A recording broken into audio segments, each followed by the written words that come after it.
Halo semuanya. Selamat pagi suster, Bapak Ibu, serta anak-anak yang terkasih.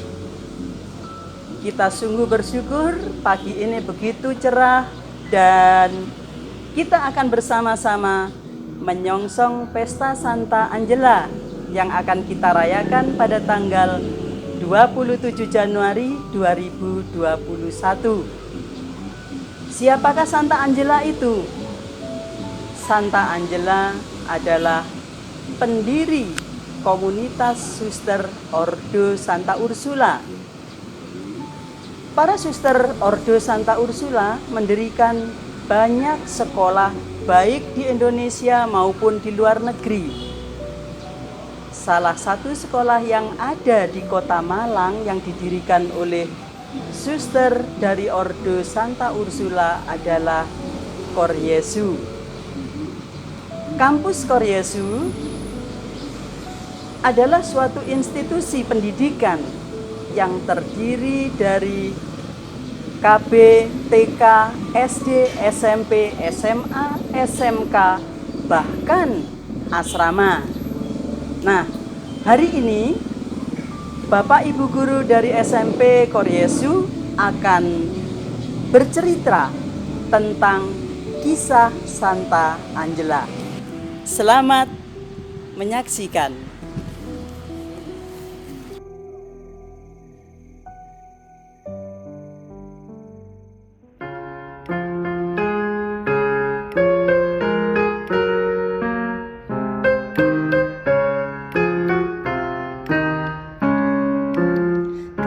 Gadis kecil dari desa, cinta Tuhan, suka berdoa, selalu sayang pada teman, sahabat dari semua orang. Dialah Santa Angela, senantiasa cinta anak-anak. Hidup ini baginya indah, sebab Yesus tinggal di hati.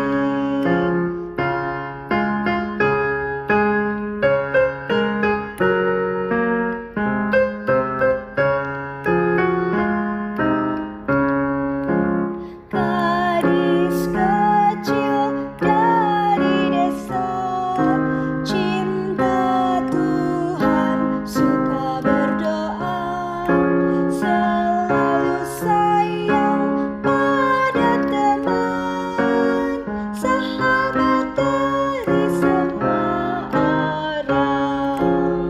Dialah Santa Angela, senantiasa cinta anak-anak. Hidup ini baginya indah, sebab Yesus tinggal di hati.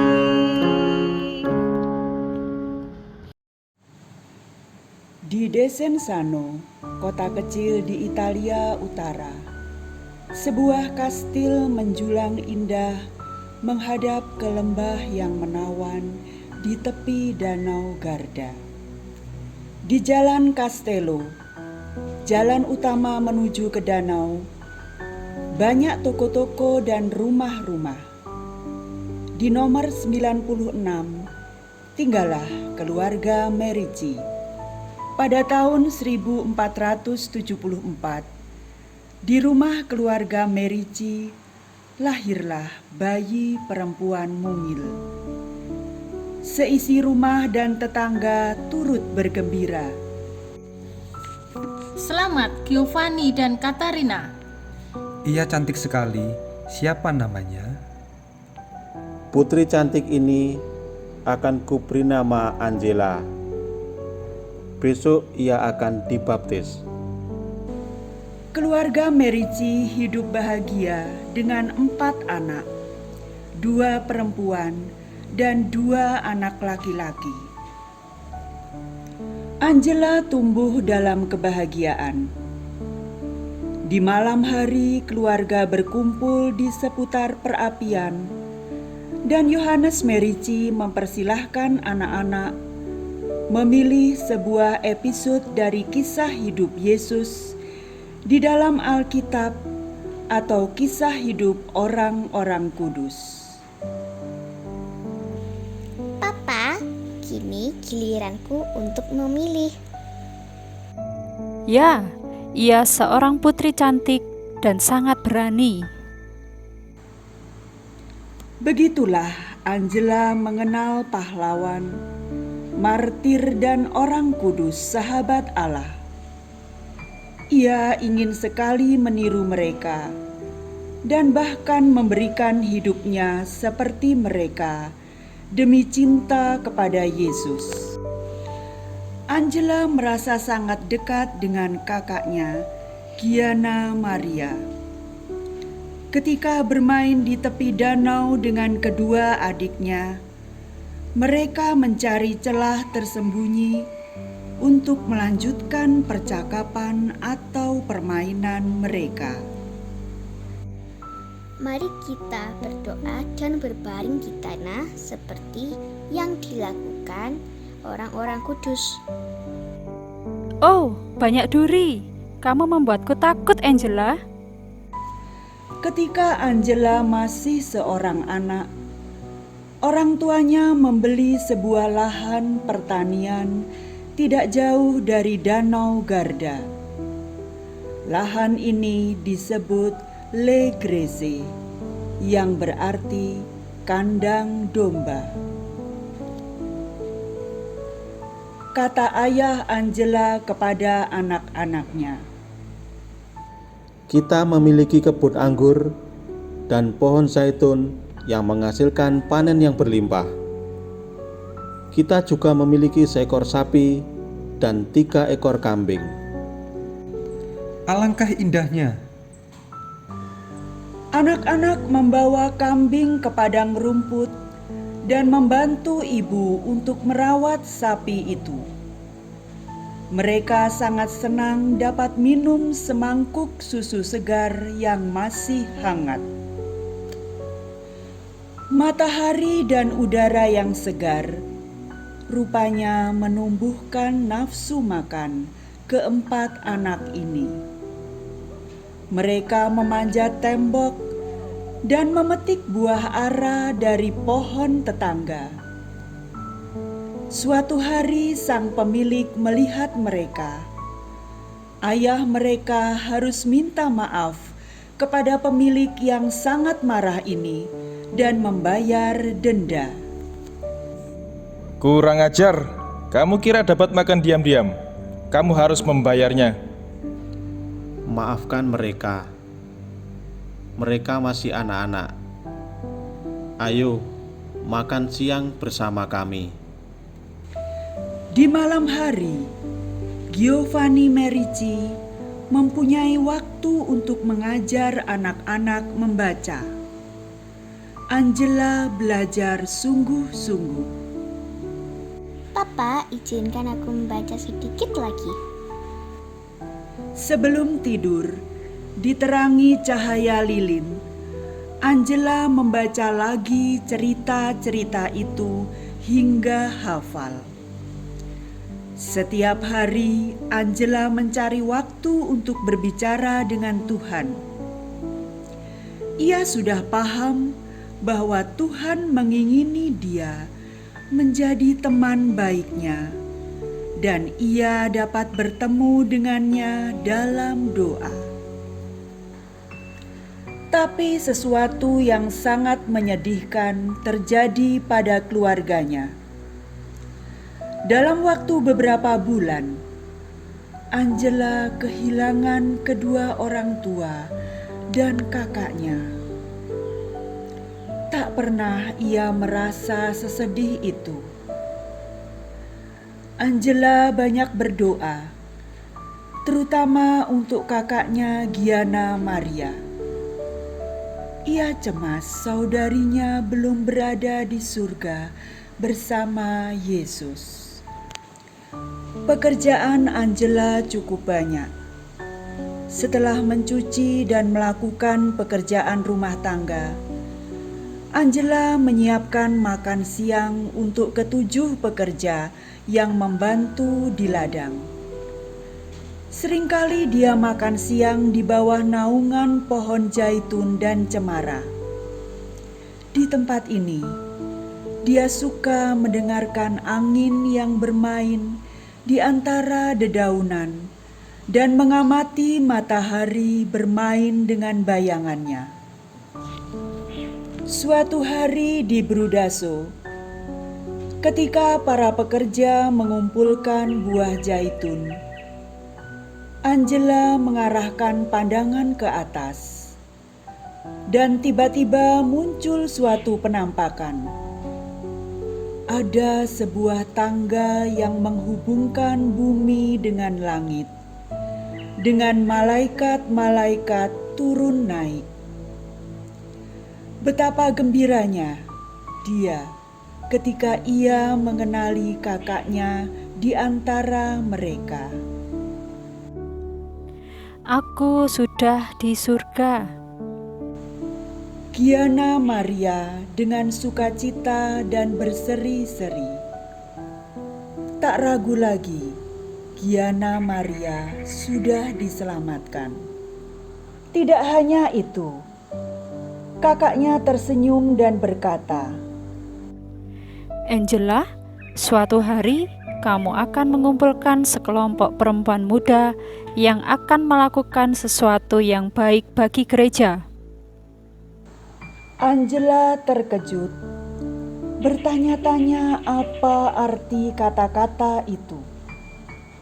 Lama setelah itu, barulah ia mengerti. Pada usia 16 tahun, Angela diminta tinggal di rumah paman dan bibi Biancosi yang tinggal di seberang danau. Ia sudah kenal baik kota Salo, karena kadang-kadang datang berlibur atau pesta keluarga. Bartolomeo, sepupunya, menyambutnya dengan gembira. Tetapi bagi Angela, perubahan ini tidaklah mudah. Kota Salo lebih besar daripada Desenzano. Penduduknya sangat suka berpesta di setiap waktu. Angela dengan rambut pirangnya yang indah memiliki banyak pengagum. Tapi kecantikannya tak membuatnya bangga. Dia berpikir, bukankah Allah yang menciptakan segala sesuatu yang indah? Angela lebih suka menyendiri. Ayo Angela, mari berdansa dan bersenang-senang. Tapi Angela hanya terpesona oleh Yesus yang ia kasihi. Ia ingin lebih banyak waktu sendirian berdoa. Angela suka membantu pekerjaan rumah tangga. Bersama para perempuan bersahaja, ia mengambil air di sumur dan bercakap-cakap dengan mereka sebagai teman. Di tengah semua kegiatan itu, ia semakin merasakan dalam diri setiap pribadi Allah hadir. Angela sangat menyukai saat-saat dia dapat memberikan waktu kepada dia yang tiada hentinya mengatakan, "Aku mencintaimu," dan menunggunya berdoa. Pada malam-malam di musim panas, di teras, Angela membaca kembali kisah hidup orang-orang kudus dari buku tua milik papanya. Sejak kecil, ia mendambakan hidup seperti mereka dan berjalan bersama mereka di jalan-jalan Injil. Pada usia 18 tahun, Diinspirasikan oleh Roh Kudus, Angela berbicara dengan seorang pastor Fransiskan di parokinya bahwa ia ingin menjadi anggota Ordo Ketiga Fransiskan supaya bisa menerima komuni kudus lebih sering. Ia menggunakan habit sederhana berwarna gelap dengan kerudung putih. Ia dipanggil dengan nama Suster Angela. Meneladan hidup Santo Fransiskus dari Assisi, Angela hidup sederhana, berpuasa, berdoa pagi dan sore di gereja paroki, serta menghadiri misa kudus setiap hari. Seorang pastor membantu Angela untuk semakin dekat dengan Yesus. Kehadirannya memberi rasa damai pada teman-teman dan warga di lingkungannya. Suatu hari Angela memutuskan untuk kembali ke lahan pertanian orang tuanya di Le Gresse yang sekarang ditinggali saudara laki-lakinya yang sudah menikah. Kemenakan-kemenakannya menyukai kehadiran bibi mereka yang baik ini. Bibi Angela, ceritakanlah kembali kisah orang kudus kesukaan Bibi. Dia senang berbagi dengan mereka apa yang telah dipelajarinya sebagai seorang anak. Dan pada akhir cerita, ia tersenyum dan berkata, Ini adalah yang kakekmu ceritakan kepadaku berkali-kali. Setiap pagi ia menghadiri misa kudus, kemudian mengunjungi para pekerja di ladang. Setiap kali pergi ke kota, ia mengunjungi orang sakit, mengurus orang miskin, menghibur, menasehati mereka, dan membawakan mereka hasil peternakan. Sedikit keju atau buah segar dan sayur mayur. Penduduk Desenzano menyambut kehadirannya dengan gembira. Ia bagaikan seorang malaikat di tengah-tengah mereka. Sesekali Angela menyeberang danau, mengunjungi paman dan bibinya di Salo, sambil menemui pastor Fransiskan, pembimbing rohaninya. Suatu hari di tahun 1516, pastor meminta Angela berangkat ke Brescia untuk menemani Ibu Caterina Patengola yang baru saja kehilangan suami dan kedua anaknya dalam perang. Angela senang dapat membantu Caterina dan Isabella, putrinya yang kecil. Di malam hari ketika tugas sudah selesai, mereka membaca Alkitab dan berdoa. Angela berkenalan dengan Girolamo, kemenakan dari Caterina dan Antonio Romano, temannya. Mereka menjadi teman akrab yang saling membantu, mengenal, mencintai, dan melayani Tuhan. Setelah beberapa waktu, Angela memutuskan untuk tinggal di sebuah ruangan kecil, tempat pembuangan barang-barang bekas milik Antonio Romano. Ia tinggal di sini selama 14 tahun. Selama bertahun-tahun tersebut, Angela membantu beberapa temannya yang membuka sebuah rumah perawatan bagi tunawisma anak yatim, dan orang miskin. Semua orang yang menerima nasihat-nasihat dari Angela. Bersama Angela, orang dapat merasakan kehadiran Allah. Pada zaman itu, banyak orang pergi berziarah dengan berbagai alasan. Beberapa pergi untuk mengubah kehidupan mereka, beberapa untuk memohon bantuan Tuhan, dan beberapa hanya untuk mencari keberuntungan. Banyak peziarah mengunjungi tempat orang-orang kudus dan menghormati makam mereka, atau ke tanah suci untuk mengenal tempat di mana Yesus pernah hidup dan wafat. Di tahun 1524, Angela berziarah ke tanah suci bersama Bartolomeo sepupunya dan Antonio Romano. Ia harus naik kuda ke kota pelabuhan Venesia.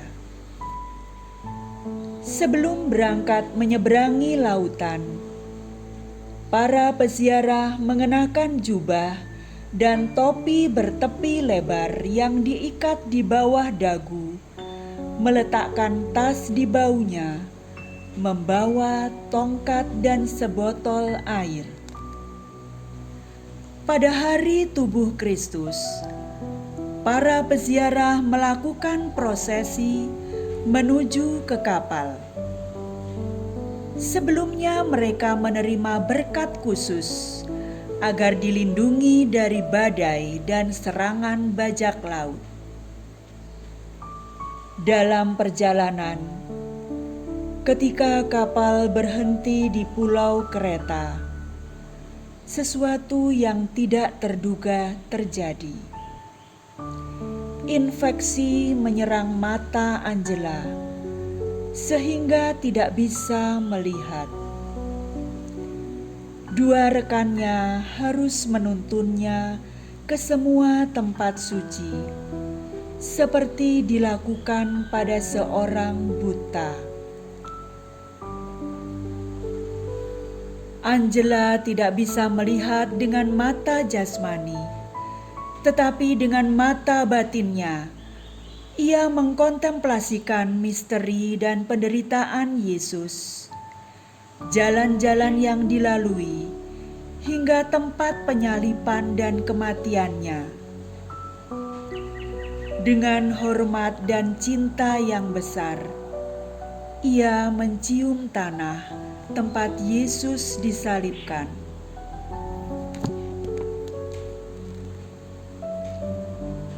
Dalam perjalanan pulang kapal menuju Siprus, kemudian ke Kreta. Setelah selesai berdoa di depan sebuah salib, suatu kejutan terjadi. Angela dapat melihat kembali. Bagian akhir perjalanan menuju Venesia sangat mengerikan.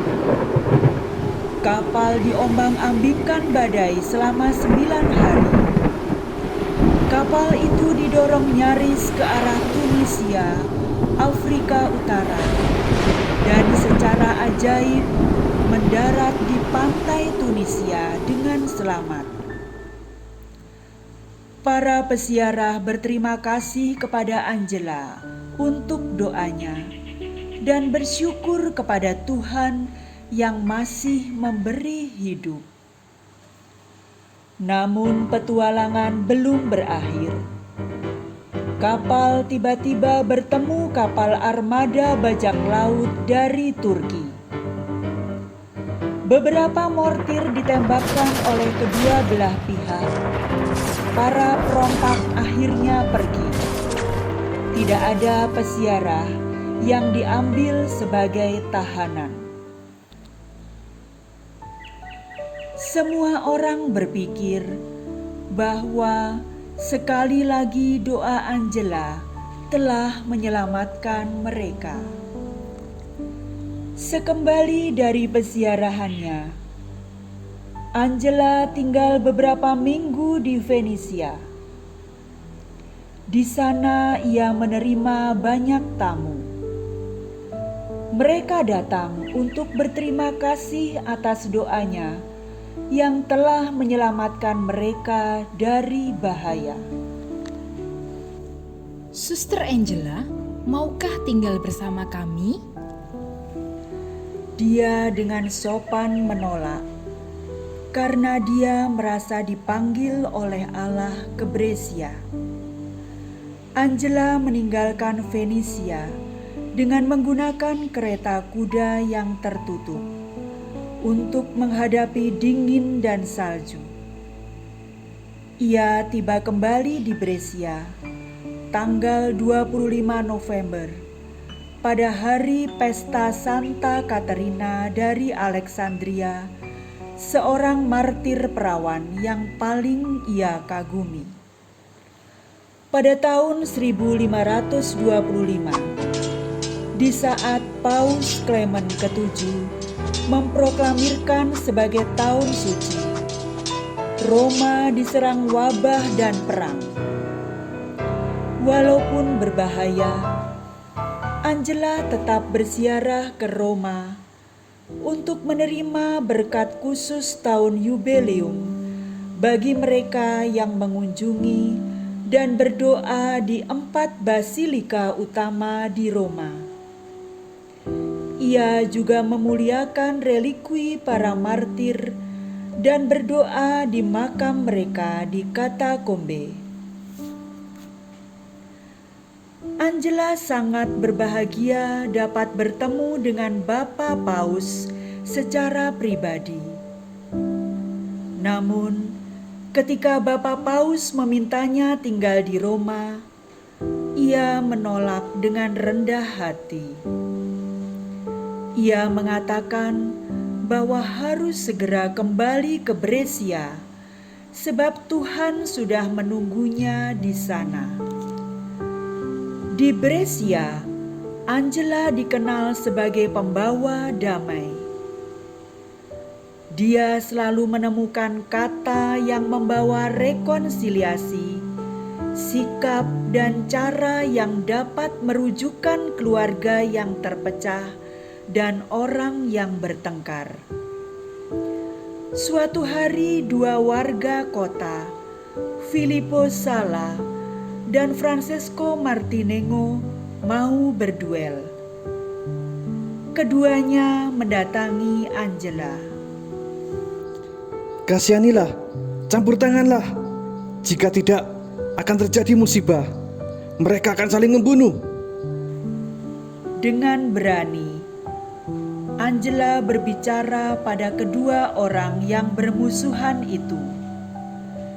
Begitu cepat, keduanya sepakat berdamai. Seluruh warga kota terheran-heran karenanya. Angela membela seorang temannya yang mendapat hukuman yang sangat berat dari tuannya.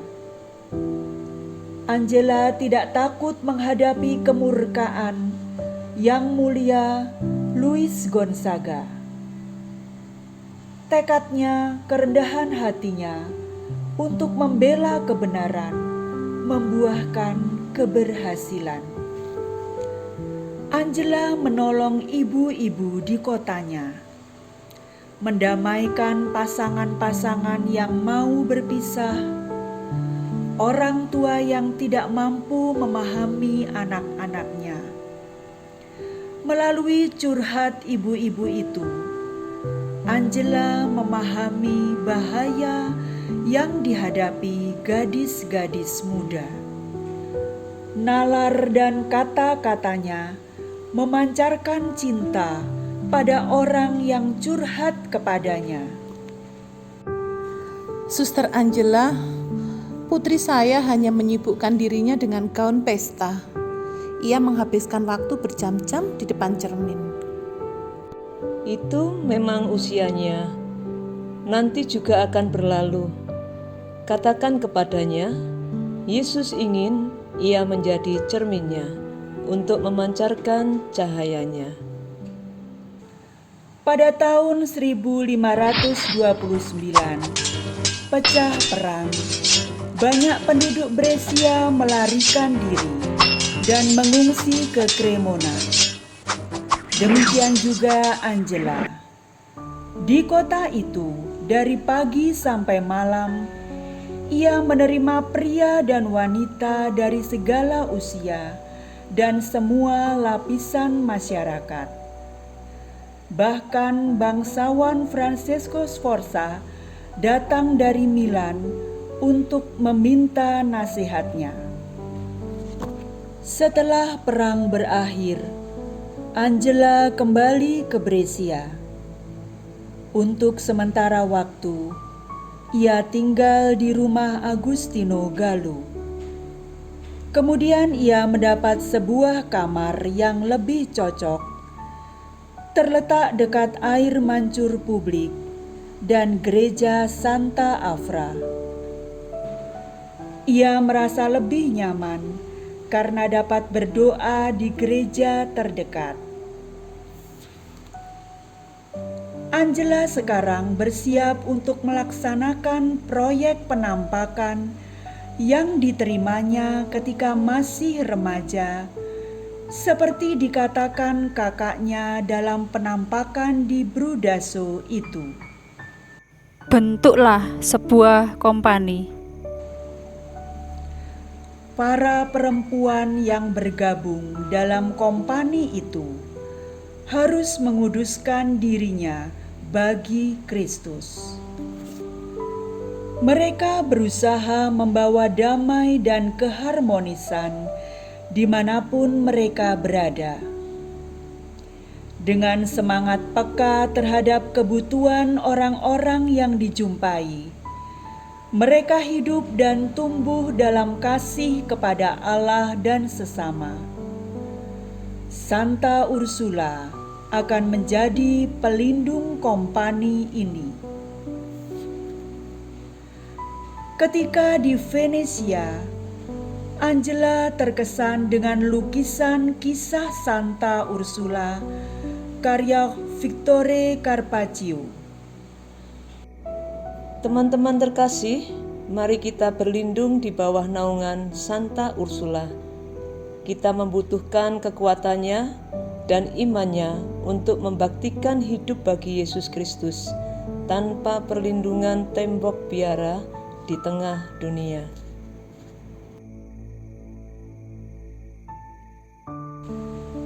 Seperti Angela, teman-temannya memilih untuk memberikan hati mereka kepada Yesus, hidup menurut Injil, dan dalam kasih kepada semua orang. Mereka berdoa dan mengumpulkan gagasan untuk mewujudkan pekerjaan yang Allah percayakan kepada Angela. Mereka berbicara kepada keluarga dan teman-teman untuk mencari bantuan. Pelayanan mereka khususnya memberikan dukungan dan pendidikan kepada gadis-gadis muda, terlebih yang miskin. Karena proyek hidup bakti di tengah dunia adalah hal yang baru bagi gereja waktu itu, maka harus dipikirkan suatu aturan hidup atau regula. Angela meminta bantuan Gabriel Cosano, seorang ahli hukum. Ibu Angela, tanggal berapa yang dipilih untuk pembentukan kompani ini? Tanggal 25 November, pada pesta Santa Katarina dari Alexandria yang saya cintai, sekaligus peringatan kembalinya saya dari Tanah Suci. Pada tanggal 25 November, setelah Misa Kudus, 28 perempuan membubuhkan tanda tangan mereka pada buku Kompani Santa Ursula. Mereka berjanji untuk hidup sesuai dengan regula baru. Mereka disebut Ursulin. 4 tahun kemudian, jumlah mereka segera menjadi 150 orang. Para perempuan yang dikuduskan bagi Allah ini tetap mempertahankan pekerjaan mereka dan kegiatan mereka dalam masyarakat. Sebagian besar tetap tinggal di keluarga mereka. Mereka berpakaian sederhana, pergi ke misa setiap hari, berdoa, bersikap baik dan bijaksana kepada orang lain. Contoh hidup para sekulir ini memberi inspirasi bagi penduduk Brescia. Saat berkumpul bersama, Angela memberi mereka waktu untuk berbicara tentang hidup mereka. Apakah ada perkembangan baru sejak pertemuan kita terakhir? Ia berusaha membuat mereka merasa nyaman dalam kebersamaan. Kemudian mereka berdoa dan menerima instruksi tertentu. Beberapa Ursulin dipilih Angela menjadi ibu yang bertanggung jawab untuk mengunjungi saudarinya dan memberi bimbingan. Mereka juga harus memastikan bahwa para anggota kompani tidak kekurangan sesuatu pun dan hidup menurut regula kompani. Angela yang kini menjadi tua dan kekuatannya semakin menurun, mendiktekan kepada sahabatnya, Gabriel Cosano, nasihat-nasihatnya dan warisan spiritual untuk mereka yang bertanggung jawab dalam kompani. Ia mendesak saudari-saudarinya untuk hidup dalam kesatuan, sehati dalam doa dan saling membantu, bertekun dalam karya yang baru saja dimulai. Jadilah sebagai ibu bagi putri-putri Anda, berusaha memimpin dengan kasih dan kelembutan. Allah yang telah menanam kompani ini tidak akan pernah meninggalkannya. Dari surga, saya akan selalu menjadi ibu yang setia bagi Anda. Angela dengan tenang mengucapkan selamat tinggal kepada saudari-saudarinya. Sekarang aku pergi, jangan sedih. Milikilah iman yang teguh dan pengharapan yang hidup dalam Tuhan.